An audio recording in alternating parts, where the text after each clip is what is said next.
जय Shri Radhe ji. Welcome to रंग group कनक रंग एस्ट्रो। देखो, जब भी आपकी गुरु के इस पर्वत क्षेत्र से कुछ खास रेखाएं ऊपर की तरफ बढ़े तो इसके बहुत ही व्यापक मायने होते हैं। खासकर इस मध्य के क्षेत्र से कहीं भी एक गहरी रेखा निकल के और आधे पर्वत क्षेत्र तक आती है तो ये स्पिरिचुअली यानी कि आध्यात्मिक तौर पे जो आपकी एक उन्नति है, आपकी एक मानसिक स्थिति है और जहाँ तक आपको पहुँचना है उसे दर्शाने का काम करती है। ये रेखा जितनी स्वतंत्र और जितनी लंबी होगी, जातक के जीवन में आध्यात्मिक उन्नति और यात्रा उतनी ही बड़ी और बृहद होगी। ये कैसे होता है? देखो, स्वतंत्र किस प्रकार होना चाहिए, यानी कि इस पर कहीं से भी कोई यवलाकृति की स्थिति ना होवे, किसी रेखा ने इसे आपस में काट न दिया होवे, कहीं से भी ये खंडित ना होवे। अगर ऐसा नहीं होगा तो ये अपने पूरे पावर के साथ, पूरी ऊर्जा के साथ एक काम करेगा। और जब पूरी ऊर्जा के साथ कार्य करेगा तो जब तक कोई भी चेष्टा करते हुए, कोई भी कार्य करते हुए, एक है ना, जिस देश में जिस भेष में परिवेश में रहो, राधा रमन राधा रमन राधा रमन कहो। बिल्कुल उसी प्रकार से जिस भी परिस्थिति में होते हैं, ये सत्य निष्ठा को, ईमानदारी को, प्रेम को, सत्य को, करुणा को बढ़ाने वाले होते हैं और परम शक्ति के प्रति पूर्ण रूप से समर्पित होते हैं। अब यही इस हथेली में, जैसा कि आप देख पा रहे हैं, मान लो किसी व्यक्ति की हथेली में ऐसा हो कि हृदय रेखा इस क्षेत्र से पट के आई है, ऊपर की तरफ गई है। मध्य के क्षेत्र में कई सारी रेखाएं निकली है, जैसे एक ऊपर एक नीचे। गौर से देखोगे तो सबकी सामान्य लंबाई है, एक त्रिशूल के रूप में आप इसे यहाँ पर निश्चित तौर पे देख सकते हो। लेकिन कुछ सहायक रेखाओं ने फिर से इसे यहाँ पर ग्रस लेने का काम किया है और इसके अधीन एक बड़ी ही बृहद त्रिशूल की स्थिति को इसने दिखाने का काम किया है। ये भी हालांकि उसी तरीके से काम करता है। पता, जब भी किसी व्यक्ति की हथेली में, मान लो यहाँ पे एक गुरु का पर्वत क्षेत्र है, इसमें देख लो गुरु का पॉइंट कहाँ पे सबसे ज्यादा उभरा हुआ है, यानी कि एकदम बिल्कुल अपने संधि क्षेत्र में, नो मैंस लैंड में, जहाँ से दूसरे ग्रह का यानी कि सैटर्न का एरिया शुरू होता है। अब यहाँ पे होने से क्या होता है, ऐसे व्यक्ति आंतरिक तौर पर अत्यधिक ज्ञानी भी होते हैं। ठीक है, इसका वैवाहिक जीवन पर तो पड़ता ही है। जब भी ऐसा होगा, वैवाहिक जीवन में आपके कई सारे प्रपंच आएंगे, विलंब के योग बनेंगे, कैरियर में भी आपके लिए बहुत ही मुश्किल स्थिति बनी रहेगी। इनफैक्ट कि एक लंबे समय तक आपको पता ही नहीं रहेगा कि मुझे क्या करना चाहिए, किस तरफ जाना चाहिए, और जिसमें आप जाना चाहेंगे उसमें आपके लिए बड़ी मुश्किल हो जाएगी। मोस्टली आप गलत ट्रैक पर दौड़ रहे होंगे, इसलिए असफलता मिल रही हुई। तो इसके कई सारे लॉस और बेनिफिट्स हैं। तो अब यहाँ पे क्या हो रखा है कि इस क्षेत्र में जैसे ही आएगा ना, व्यक्ति बड़ा पहना होगा। व्यक्ति को आपको कुछ बताने की जरूरत नहीं पड़ती है, उसे सब पता होता है क्या हो रहा है, क्या नहीं हो रहा है। एक चीज आंख मूंद के भरोसा रखना कि वो बुरा नहीं करेगा, बेईमानी नहीं करेगा। ठीक है, वो जब भी करेगा कुछ भला करेगा। हालांकि उसे समझना कई दफे आपके लिए मुश्किल हो जाता है, क्योंकि सामान्य तौर पे लोग जो होते हैं ना, वो क्या होते हैं कि जैसे दुनिया चल रही है उसी भेड़ चाल में हम भी चल रहे हैं। लेकिन इन लोगों में क्या होता है, ये भीड़ से हटके चलना जानते हैं। ऐसा नहीं है कि सब बोले कि एक ही नारा बोलने लगे तो इसका मतलब कि हम भी उसी के भीड़ में शामिल हो जाएंगे। मोस्टली लोग भीड़ में ही शामिल होना चाहते हैं, क्योंकि वो अपना अकल का यूज ही नहीं करना चाहते, अपने ब्रेन का यूज ही नहीं करना चाहते। लेकिन ये ऐसा नहीं करते हैं, ये जगे हुए होते हैं, ये मुर्दे नहीं होते, ये जिंदा होते हैं। तो इस कारण जब सारे लोग एक जैसे हो जाएंगे, एक दो बंदा अलग किस्म का हो जाएगा तो सारे मिलकर तो उसे ही पागल बोल देंगे। तो बिल्कुल वैसी कंडीशन यहाँ पे आ जाती है। लेकिन ये लोग बहुत ही अच्छे होते हैं और हमेशा आपके सपोर्ट में होते हैं। अब देखो, हम जिस बात पे बात कर रहे थे कि इस क्षेत्र में अब यहाँ पे आ गया क्रॉस का। क्या है कि जुपिटर के इस माउंट पे जहां भी क्रॉस का साइन बनता है वो आपके लिए अत्यधिक शुभ फलों को बढ़ाने का काम करता है। ये व्यक्ति अपने लाइफ में स्टेबल होता है, पकड़ मजबूत होती है, बेस स्ट्रांग होता है और चाहे जितनी भी तेज हवाएं चले, इनका आशियाना नहीं उड़ेगा। इनका घरौंदा हमेशा धरती को पकड़ के रखेगा, ग्रिप अच्छी बनी रहेगी। तो इससे क्या होता है कि एक लंबे संघर्ष के पश्चात जीवन में शांति आती है, लो टाइड आती है, लहरें कमजोर पड़ती है और जीवन सही तरीके से आगे की तरफ बढ़ता है। इसके अलावा संस्कार, प्रेम वगैरह जो भी चीजें हमने बताई हैं, उन सब का इनके ऊपर प्रभाव रहता है। प्रभु की असीम कृपा होती है। ठीक है, देखो, प्रकृति और प्रभु दोनों अलग अलग पृथक तत्व हैं। ठीक है, प्रभु होते हैं भक्तवत्सल और प्रकृति होती है जड़।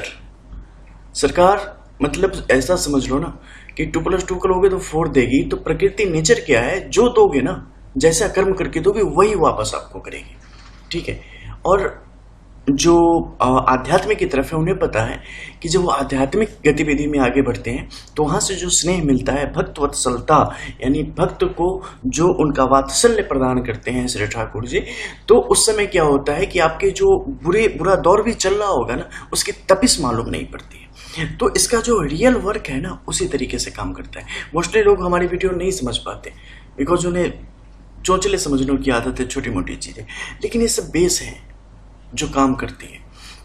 तो इस तरीके से इसका प्रभाव आपके जीवन की तरफ आता है। अब हम बात करेंगे सन के इस माउंट की। देखो, सन के इस माउंट पे बात करना काफ़ी इंपॉर्टेंट है बिकॉज सन आपके जीवन की, जैसे सन मतलब लाइट है ना, वैसे ही आपके जीवन को अगर लाइमलाइट में लाना है, बिल्कुल ज्योति में लाना है, एकदम स्पष्ट करना है, तो इसके लिए यहाँ पर इनकी स्थिति बेहतर होना अत्यंत आवश्यक होता है। लेकिन यहाँ पे तो बहुत सारे दाव पेच हैं, बहुत सारी छोटी बड़ी रेखाएं हैं, किसे माने कैसे माने। एक तो सबसे पहले समझ लो कि हर एक व्यक्ति की हथेली एक जैसी दिखते हुए भी सबकी प्रकृति अलग होती है। ठीक है, दुनिया में एक ही तरीके के मतलब दो हाथ दो पैर वाले करोड़ों अरबों इंसान है, लेकिन सबकी किस्मत अलग। ठीक है, हाथ में लकीरें एक जैसी दिखेंगी, लेकिन आपकी किस्मत अलग होगी, सामने वाले की अलग होगी, क्योंकि सारी चीजें एक जैसी नहीं हो सकती कभी भी। तो यहाँ पे क्या है कि आप पर्सनली जब भी जाएंगे तो आपकी अपनी पर्सनल पाम जो लाइन्स है या हॉरोस्कोप, वही आपके लिए रिलेटिव बताती है। अब यहाँ पर देखो, एक छोटे से त्रिभुजाकार स्थिति यहाँ पर बन पड़ी है। एक क्या है, उल्टी दिशा में है। जब भी आपके सूर्य के इस क्षेत्र पर त्रिभुज के योग बनते हैं, ये जातक के लिए अवसरों को बढ़ाने का काम करते हैं, कैरियर के क्षेत्र में। ठीक है, आपकी प्रतिभा को निखारने का काम करते हैं। लेकिन जब ये उल्टी दिशा में काम करते हैं ना, तो क्या होता है कि प्रतिभा को सही मौका नहीं मिलता, यानी कि सब कुछ टाइमिंग सही नहीं बैठती और आपकी मौजूदगी, ये दोनों आपस में कभी टकराते ही नहीं। मतलब ऐसा समझ लो कि एक बेहतर टैलेंट को सही मौका ही नहीं मिला। ऐसे योगों को ये बढ़ाने का काम करती है और इससे व्यक्ति को लगता है कि हमारे अंदर दुर्भाग्य हमारे ऊपर बढ़ता चला जा रहा है। ठीक है, ये मैं ऐसे बता रहा हूँ क्योंकि बहुत सारी फेर बदल करके, क्योंकि बहुत सारे लोगों के हाथ में लकीरें थोड़ी अलग अलग होंगी, लेकिन प्रभाव उसी तरीके से आएगा। अब यहाँ पर देखो, बाहर की तरफ जैसे ही फोर्सेस नहीं किया, तो इस एरिया को गौर से देखो। यहाँ पर क्या है, यहाँ पर भी दबाव सूर्य से शनि की तरफ बढ़ रहा है।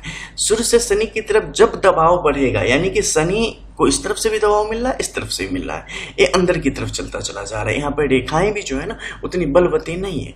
अब यहाँ पर क्या हो रहा है कि इन दोनों का इस जगह पर प्रभाव जाने से व्यक्ति के ऊपर प्रेशर बनेगा और चीजों को देखने का और सोचने का नजरिया बदलेगा, और इस कारण मौके अत्यधिक गंवाने के कारण जो चाहिए वो चीजें प्राप्त होने में व्यक्ति कहीं ना कहीं पीछे रह जाएगा, दूसरे आगे निकल जाएंगे। जब भी यहाँ पर रेखाएं बाहर की तरफ उठने लगे ना इस प्रकार से, और जब बाहर की तरफ यहाँ पर पर्वत क्षेत्र का झुकाव हो, तो समझ लेना संघर्ष की स्थिति बड़ी तीव्र है और आपको बहुत ही मनोयोग से काम करना पड़ेगा, बड़ी सावधानी से आगे की तरफ बढ़ना पड़ेगा।